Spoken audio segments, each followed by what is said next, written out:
What's good, everybody? Welcome back to my YouTube channel. It's me, Melvin, and we back with another video, another episode with Jey Uso. Make sure you like, comment, share, and subscribe so we can keep this thing rolling. Oh yeah, and make sure you hype me up because I'm trying to get into the algorithm.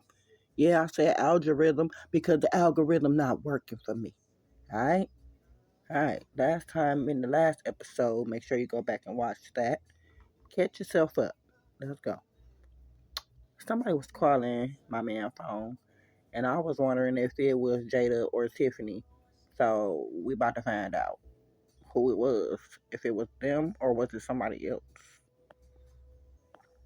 He avoids eye contact, taking a big bite of food to stall.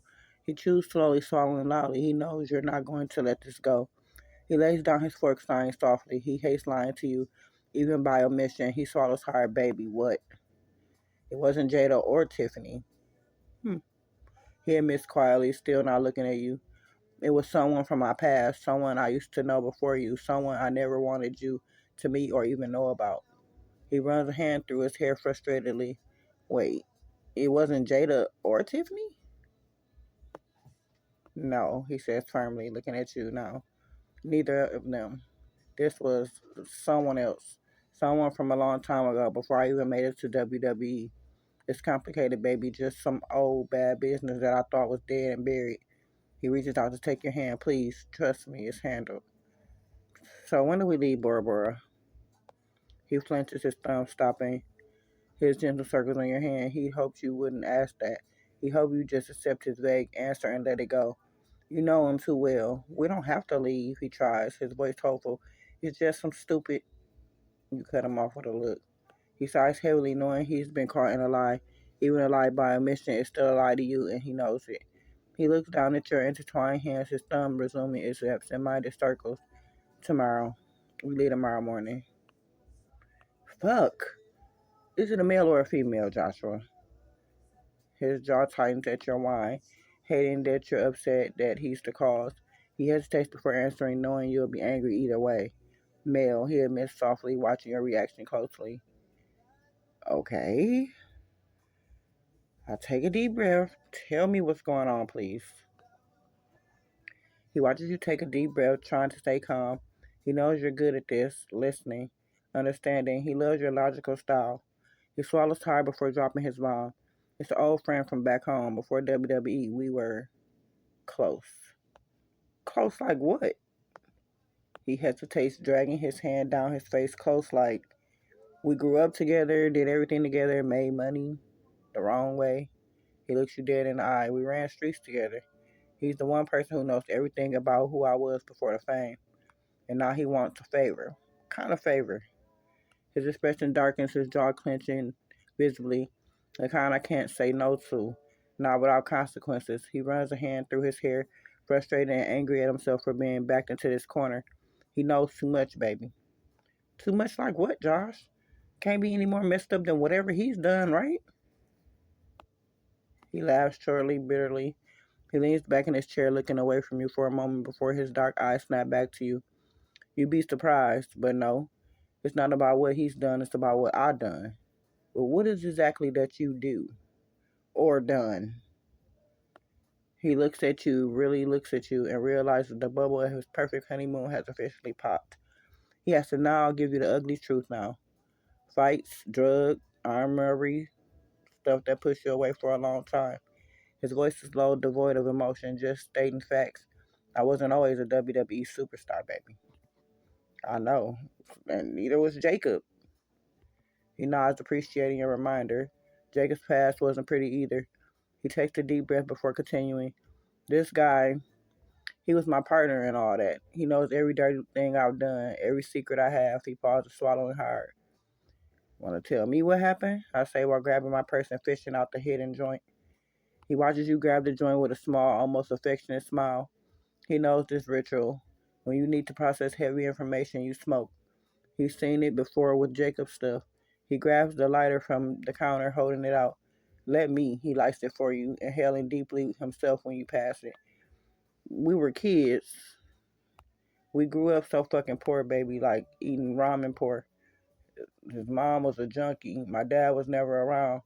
We sold drugs at 15 to eat far from money. By 18, we were robbing houses, cars. Your pops was always on the road. He ain't seen you guys no money. He shakes his head, taking the joint back from you. Nah, he sent a few books here and there when he could remember we existed. Mostly it was just me and Jimmy, my best friend, against the world. He exhaled slowly. One night, where was Roman then? Roman was somewhere else doing his own thing. He was always the responsible one. He worked jobs, sent money home. He wasn't in the streets with us. He takes another hit, his expression turning bitter. One night we got in over our heads. We robbed the wrong guy, baby, some big shot drug dealer. He had security cameras, guards. We didn't know. We thought we were just hitting some rich fuck's house.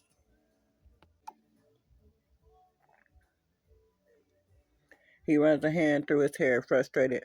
They called us, beat the shit out of us. Oh my God, babe, I say, sitting closer and rubbing his back gently. He leans into your touch slightly, but doesn't stop his story. They were gonna kill us. Literally had a gun to my head. Jimmy he was unconscious, bleeding out. I thought we were dead. Then Roman shows up out of nowhere with some of his cousins. They handled it. He takes a long drag holding the smoke. Was that around the time Jacob went to jail and you guys started playing football? He nods slowly, blowing smoke toward the ceiling. Yeah, that was the wake-up call. Roman gave us an ultimatum. Get your shit together or end up dead or in jail like Jacob. Jimmy and I chose football, clean slate. We buried the street life. He looked at you, eyes dark. But this guy, the one calling, yeah, he was there that night. He saw what Roman did. He knows what my brother is capable of. He knows I'm not the same person I was back then. He pauses, looking down at the joint between his fingers. He wants me to do something for him, something stupid. I'll do it. Because, like, you are, like, in the spotlight. You know what I'm saying? He's in the spotlight, so, like, I'll do it. Like, because I can't be having my man face out in the streets like that. Because, like, he can't be, I'll do it. His head snaps up, eyes wide, searching your face. No, absolutely not. He grabs your hand, squeezing it tight. This isn't you, baby. This is my mess. I left that life for a reason, you included. He looks at you intensely, his voice dropping. I'm not letting you go near that shit. Did you forget about my training? I'm not nobody to fuck around with, especially when it comes to you. He flinches at your words, his thumb tracing circles on the back of your hand. He hasn't forgotten. How could he forget the woman who could disarm a man twice her size? Who went at Jacob's old gang when they tried to recruit him again after he got out of prison? Who threatened to break Jada's hand if she texted me again? That's not the point. So what's the point? We get rid of him? Problem solved. He stares at you for a long moment, processing your words. His girl, his sweet, terrifying, brilliant girl who just offered to commit murder like she's discussing what to have for dinner. The point is, was my friend. And if we go that route, I become him again, the person I was before you. That's why you let me handle it, baby. His eyes search yours, conflict clear in his expression. He knows you're right. You can handle it. You're more dangerous than he ever was on those streets. But letting you do this, it goes against every protective instinct he has, baby.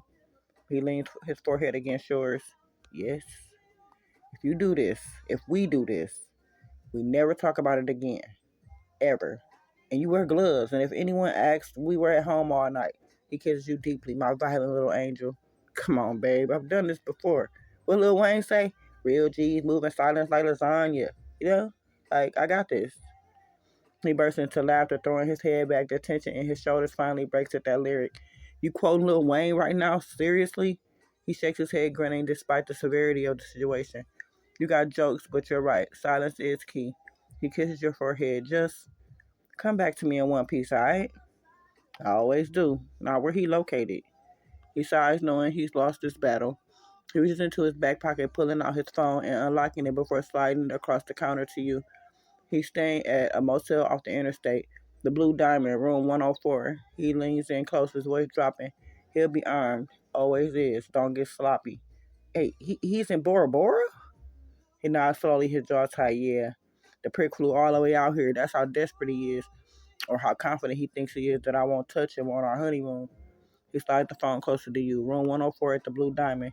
It's a cheap dump on the other side of the island. Know where I can find a gun, or do I use my knife? He reaches under the couch cushion and pulls out a sleek black pistol, sliding it across to you. Always prepared. His eyes meet yours, steady now. The joking tone is gone. It's clean, never been fired, no prints. You use it, you ditch it in the ocean when you're done. How'd you get this past customs, babe? He smirks, his shoulders relaxing slightly. Let's just say I have friends in high places and low ones, too. He stands up, walking over to the closet and pulling out a small bag here. Black clothes, gloves, everything you need. Got it. He watches you check the gun, load it smoothly like you've done this 100 times. Because you have. Baby. You look at him. Be careful. I just married you. I'm not trying to bury you. Okay. I kiss him gently, ever so softly. He kisses you back deeply, his hands cupping your face gently like you're made of glass despite the fact that you're about to go commit. My dangerous, beautiful wife, he pulls back, looking at you with equal parts love and fear. My strong, handsome Samoan WWE superstar husband. He cracks that signature smile, the one that melts millions of hearts, but his eyes are still serious. You trying to butter me up? He kisses your forehead one last time. Go handle business. I'll be here keeping the bed warm. He watches you grab the gear. Yeet. He gives you the Uso hand sign. Yeet. I say back. It's my man. Yes, we say yeet to each other. We do. It's not corny. He laughs softly as you disappear into the night, praying to whatever gods are listening that his wife comes back to him in one piece.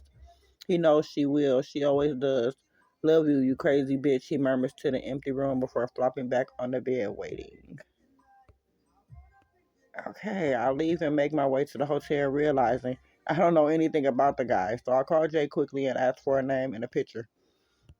He picks up on the first ring, haven't expected this. Name is Marcus Vance, black hair, sky running down his left cheek. He's got a jagged M tattooed on his neck. He hears typing on his end. I'm sending a pic to your phone now. His voice is low, baby. Don't hesitate. He won't. Got it. You pull up to a Blue Diamond minutes later. The rundown motel looks exactly like what you'd expect. Flickering neon sign, peeling paint, cars with questionable owners, parked crooked. You spot room 104 at the end of the row. The photo Jay sent pops up on your phone. Marcus Vance, late 30s, cold eyes, scar. You approach room 104 slowly, gun tucked in the back of your black leggings under your oversized hoodie. The curtains are drawn, but you see the glow of the TV through the thin material. You hear laughter. The idiot is watching sports and drinking. I go around the back and knock on the window before returning to try the door handle. The door is unlocked. Of course it is. This moron thinks he's safe on vacation. You step inside, silently scanning the room. Marcus is on the bed, back to you, laughing at something on the TV, a bottle of Hennessy half empty on the nightstand. He doesn't hear you. The phone buzzes softly. You glance down.